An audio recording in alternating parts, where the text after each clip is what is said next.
Hey everyone, welcome back to Seekers of the Malediction. I am Pat, and today the Loot Studios just launched their new Play Network. So no longer going to play Malediction using Cardi.io to build decks and use their events. There is a new platform that they're utilizing, and it's all homegrown, home built, so they'll have a lot of control over it.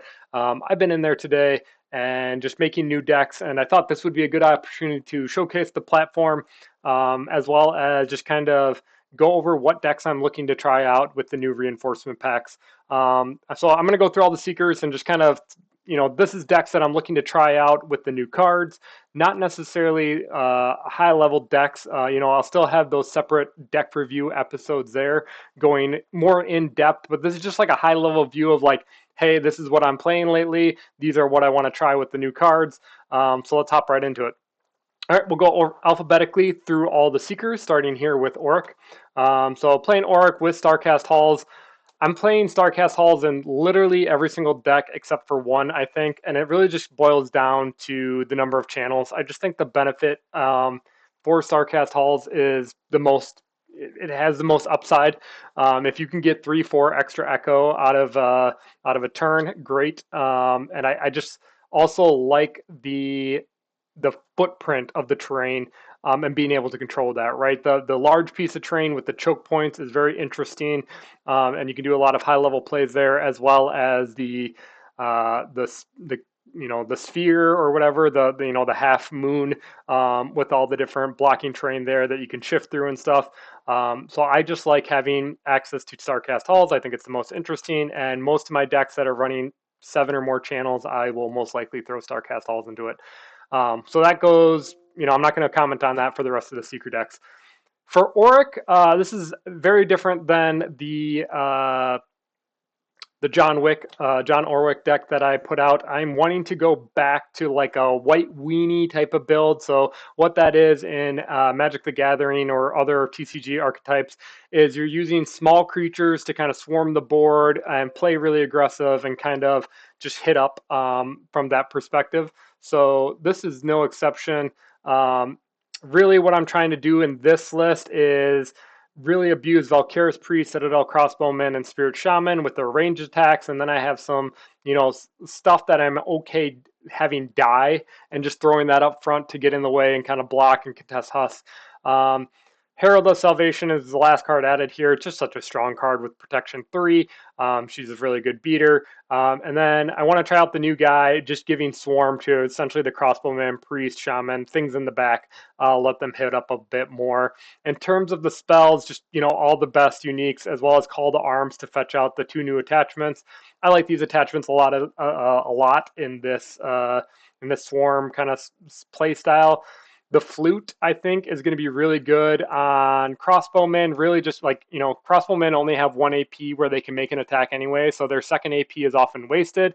If they can get the flute, battle cry another crossbowman or something else to shoot, I think that's going to be add a lot of firepower to the list. And then I do like this new attachment to do 2 extra damage.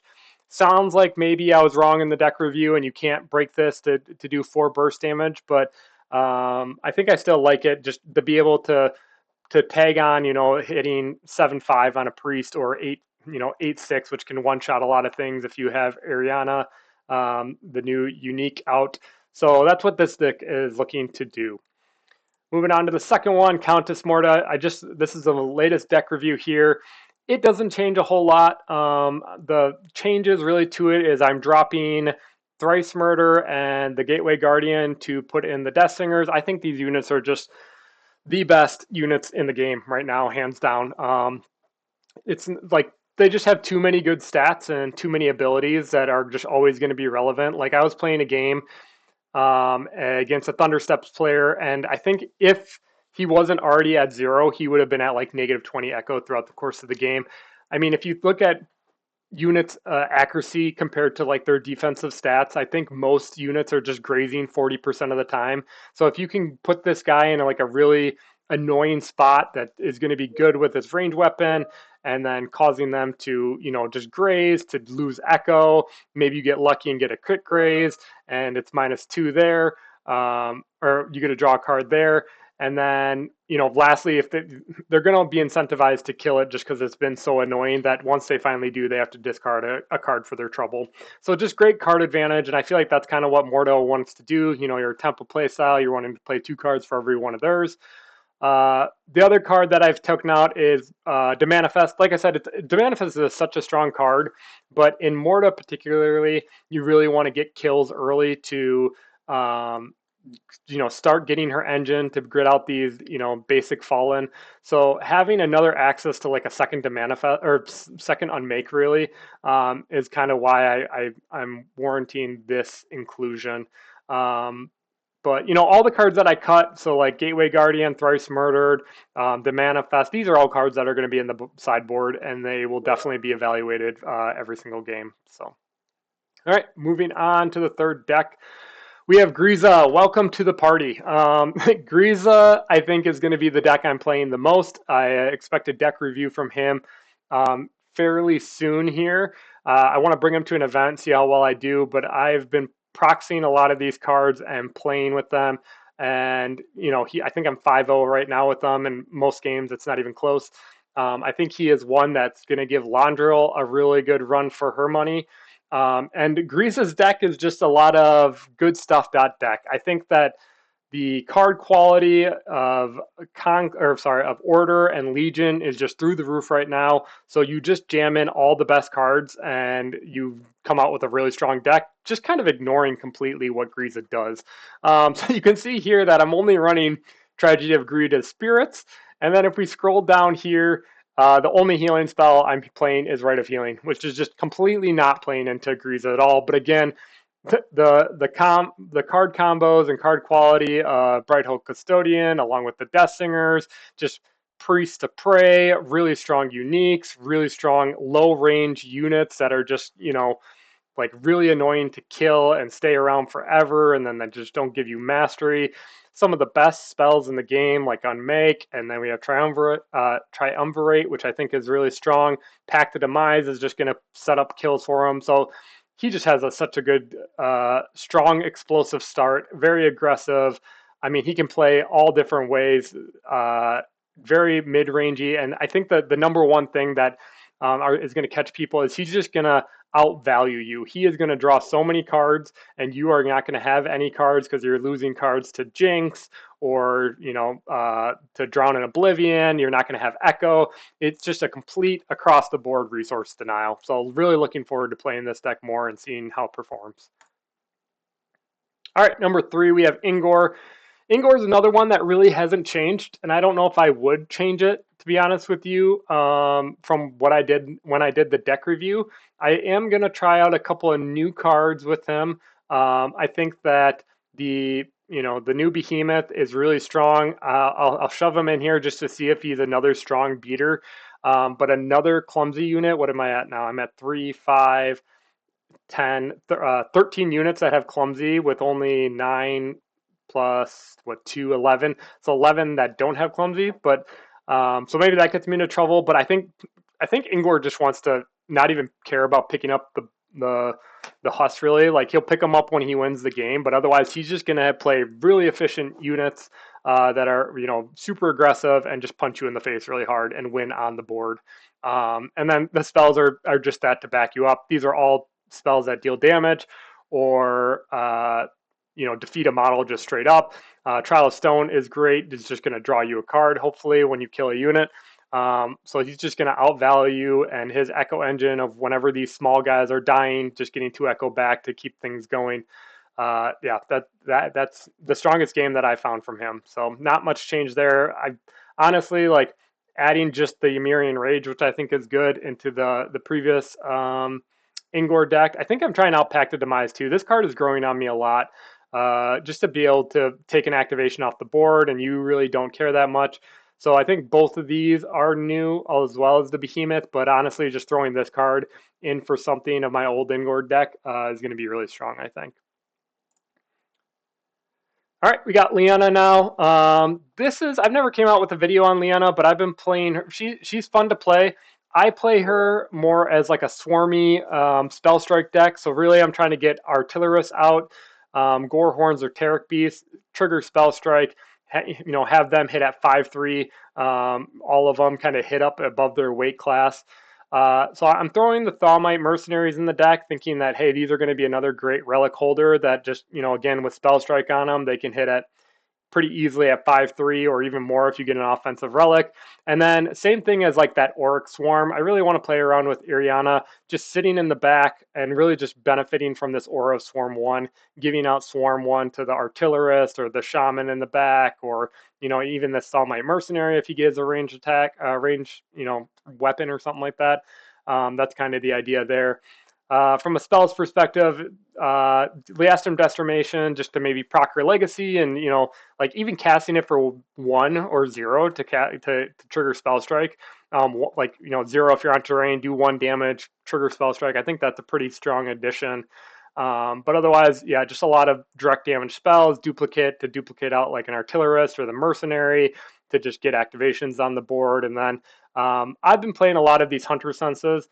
I like this a lot because it's often 1, and it will fetch you another card to kind of keep the spell strike engine going, right? That's really what this deck is wanting to do, is like, hey, can Shaman activate, cast a spell like Hunter Sense, proc spell strike, maybe she can battle cry 2 Conclave Artillerists that both shoot with the spell strike, and then the Artillerist can go, maybe you drew into, I don't know, like a Telekinesis or Choice of Brutality or something, just spells that you can fire off. Trial Stone is just really good, but there's not many hits for it, right? Like maybe the Cavern Maulers and Gorehorns and the Terek Beast, but this is probably one of the weaker cards in the set, even though it's such a good strong card. Yeah, that's that deck. All right, we got moving on to Landriel. She hasn't changed at all. I was convinced to cut the 1 copy of Convoke and try this Twisted Charity. Like with protection, just being able to get your True Stone Exemplar or Gateway Guardian, or these things that have more than 15 HP, to be able to 15 HP for this spell and turn them sideways, I think is just going to be super strong. So otherwise, other than that, the deck is literally not changing. It's pretty much perfected. You could make an argument for Decimation, but I don't know. I don't think it's, I think I'd rather have like the Manifest and stuff. I don't know. You could make an argument to find room in here for that Decimation when you have like 10 plus Echo or 20 plus Echo, but most times when I get that high, I'm just like double dropping 2 elites or a unique and elite and just kind of like running away with the game anyways. It will, if heaven forbid we're still on Mastery Deferential in the near future, that Decimation can set up like just even more Echo farming, and maybe that is justification to put it in over something else. Like hey, game's ending, just like drop 20 Echo and delete a Seeker for an additional 10 Mastery or something like that. So there's definitely an argument to be made there. All right, we got Pallenor. I think Pallenor is really coming into his own now. This is kind of what I'm running with him. 14 units, I believe this is. I'm throwing in both new unit, or all the new units actually.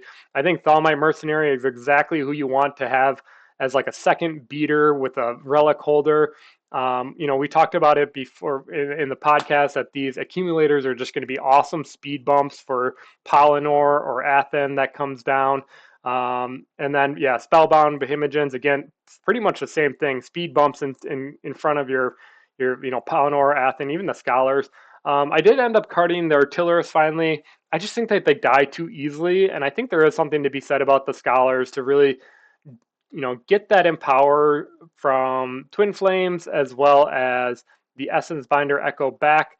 If we scroll down here to the spells, we are adding yet 2 more damage dealing spells. So I did add a Crackling Trap to try. I got the Leastrum Decimation. So I think that there's more reasons to favor her and maybe get some bonuses back on the Essence Binder here, as well as to be able to play these things from the discard, right? Because Pallenor really doesn't want to be playing like Twin Flames from his discard. So having a unit with Empower as well as Essence Binder to kind of let Pallenor pop off, maybe play Twin Flames plus something else, and then she can finish off the things with the Twin Flames and get that Echo back.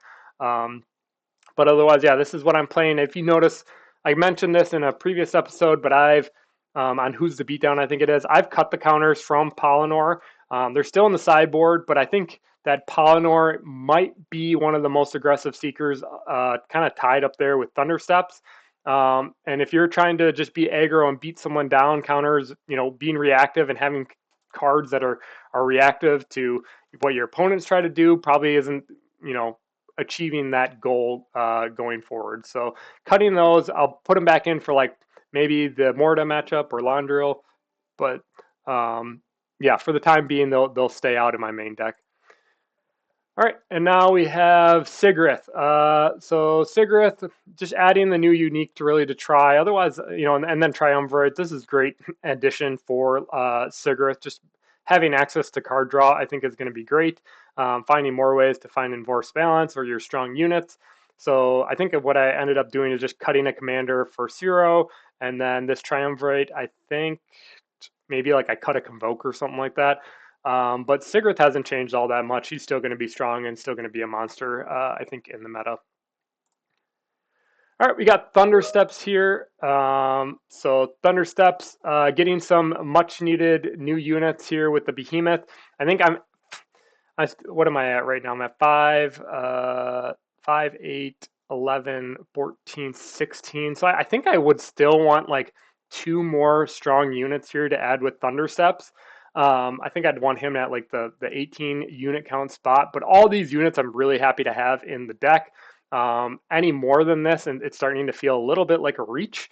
But on top of that, it is getting really hard to cut the spells with with Thundersteps because just looking at the spells he has access to, these all seem kind of really strong. The ones that I kind of want to cut are like Raptor's Lift and Adrenaline Rush. But I think Raptor's Lift is just so good because like most of the times the way I beat a Thundersteps player is I just control the positioning on the board. I put things in front of him that he has to kill in order to get to me. But Raptor's Lift being, not playing on board, right? So like Winged Boots or Cloak was actually a pretty strong pick on Thundersteps for those reasons to give him flight and be able to like move over obstacles and stuff like that. But like Raptor's Lift is going to be in his hand. You're not going to be expecting. It's going to come at the worst possible time, and you're going to be out of position for it most of the time. So I think this card just like blows a lot of people out. I'm excited to play with it. But as you see, like, can you justify counting Scout's Boots? That's such a strong combo with Thundersteps. Could justify cutting any Adrenaline Rushes or any of these other direct damage spells? Like maybe the Cataclysmic Blast is looking pretty weak now. Trial of Stoning Thundersteps to kill something, draw a card, but definitely don't want to cut that. So like Thundersteps definitely wants like another 2 units, I feel like, in his deck. Cheap units would be preferred. Like, I wish that new bird, whatever it is, the Savage or Murder, or I think it is, had a melee attack. I just don't think it wants to be in Thundersteps. It can't charge. It's not benefiting from the legacy. But something like that, if there was like another cheap 2-3 drop, I think would be perfect for Thundersteps. But again, I don't know what you would cut. It's getting really hard. He just has really great access to spells. Last but not least, Vorendell. So Vorendell, just I think Fallen in general, clear winner of the reinforcement packs. Adding all the new units in here. Mashers are going to be great to get your Stitch courses like out and up the field or Dead at Arms, or even maybe one of these copies of Disgraced Kingship and let them kind of onslaught. Champion of Drav is another, I think, going to be a great unit from a defensive perspective. I'm sorry, what is it? The Triumvirate to heal for whenever he defeats a unit, and it recovers equal to his health, along with 16 HP and 13 defense isn't anything to slouch at. I think this unit could be just as annoying and as bad as Thrice Murdered. So having essentially 2 hits of those in the deck to be able to, proc your legacy and get them in nasty positions and just kind of pop off with strong combos, going to be really strong. In terms of the spells, I did add Choice of Malady. I'm going to try. I think this card is not good and is going to end up being cut, but like my hope is with like kind of horrific archery coming into play now and some of these other things, like you can really put your opponent in kind of a bind where like they really need to move, right? Like heaven forbid you get like Vorendell in a position where he can like maybe onslaught a unique that has a relic or something like that, and then you Choice Melody and they can't shift away. You're like counting on the bid next turn to win and go first with Vorendell and onslaught. Like I think the tools are there to kind of really make him go and make this card work more than any other deck. So I'm going to give it a try in Vorendell. But if it doesn't work in Vorendell, I don't have very high hopes for it. But yeah, Horrific Martyr, 2 damage, range 6. I mean, just putting these on Stitch Corpses, Thrice Murder, like literally anything in the deck um, is just so strong. And it procs the Legacy. I did throw in Death Call. Like I didn't know what else to do. There was one other card. I kind of like the combo of Death Calling to kill my own Masher to draw a card and then like bring something else out. So like hopefully that I get to do that at least once. But otherwise, yeah, this is pretty much it. I will, you know, these are what I'm looking to play, test out. If anything is really good, like that Grieza deck, I'll probably do a deck review. Some comments, I guess, for the Play Network. I do, right now you probably have already figured it out. There isn't a mobile version for deck building. Hopefully that comes fairly soon. But you can still browse decks on mobile device. And then I think that just some quality things like that I hope that they continue building on. Being able to easily see like the number of units, right? Like I have to come in here and count up all the different units and all the different spells to see what my counts are at. I wish that they had some kind of total that was easily accessible, as well as like when you're in the deck building here, if I do this one. I do kind of wish that well, this is actually a little bit better than I was working with, but maybe it's this view. Oh, that's because I'm zoomed out. But at 100%, you can't see the deck list. It's kind of very constricted, and you're kind of having to scroll all the way up and down. I wish that the Seeker and Terrain would be included in the scroll wheel and kind of more at the bottom, just because I care more about looking at this rather than seeing what Seeker and Terrain you're using, because like this, you pretty much always know. So it's like kind of wasted information. I just wish it was at the bottom. Otherwise, so yeah, I do like the validations in it. You can't go over the number of copies. There's a restrictive mode that it once you pick your Seeker, it kind of automatically sets valid cards, so you don't have to like look at cards that you can't even put in your deck and are invalid. Obviously, they give you the option to do that here if you really wanted to, but I don't see a whole big reason to include all cards there unless you're just kind of browsing through your card collection. But otherwise, yeah, hopefully this is the start of something great. I think that they're going to continue in developing the platform. I think a lot of the bugs that we saw with Cardi will eventually get resolved here or made better and increment on. But before I sign off here, if you haven't liked and subscribed, I'd appreciate you guys doing that. Otherwise, until next time, talk to you guys later.